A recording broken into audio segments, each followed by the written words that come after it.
to burn belly fat. So the first thing you have to understand is that fat is a form of energy in your body. And your body has two energy sources, fat and carbs. And your hormones dictate which energy source you'll use. So how do you end up with all this energy on your belly, but you can't burn it?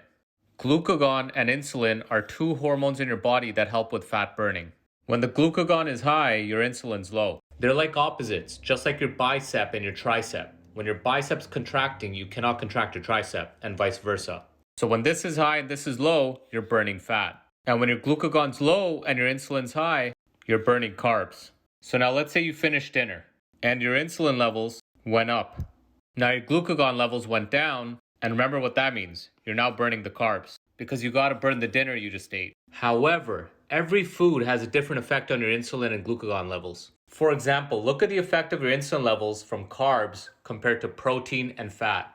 So if you have a high carb dinner, like pasta or pizza or roti or a bunch of rice, your insulin levels would shoot up a lot higher compared to a meal that's rich in protein and fat and lower in carbs or more fibrous carbs. I like to call this rule FFP, fiber, fat, and protein. Well, now your insulin only spiked that high. So let's say you finish your dinner at 7 p.m. At 8 p.m. you start fasting. By 12 o'clock your blood sugar is normalized. By 2 a.m. your insulin levels drop. And by 4 a.m. your glucagon goes up. Now this is if you had a healthy meal. If you had pasta and pizza and high carbs and alcohol, that's not going to happen. Now when you wake up at 7 a.m. and you just started with a high carb breakfast like this, your insulin goes back up, glucagon goes back down, you don't really burn fat. And the hunger kicks in, you crave more food, and you end up eating even more calories. Now if you just fast around 11 to 12, you got an extra 4 to 5 hours of fat burning. And if you control the dinner where it's FFP, your insulin levels will come down faster and your glucagon levels will go up faster. And the more fibrous your carbs, the lower the insulin spike. Now, if you follow the FFP rule with every meal, well, now you become a fat burning machine.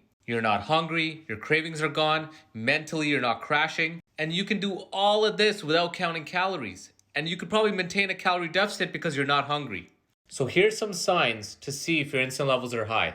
And look, here's some more signs. You end up getting hungrier. You crave more sugar. You have no focus, no ambition. You're always tired because your body's dependent on burning carbs for fuel. Hence, you're not burning the belly fat. And the food industry doesn't want you burning your own fat because they want to sell you more food. You follow this principle, I promise you'll become a fat burning machine.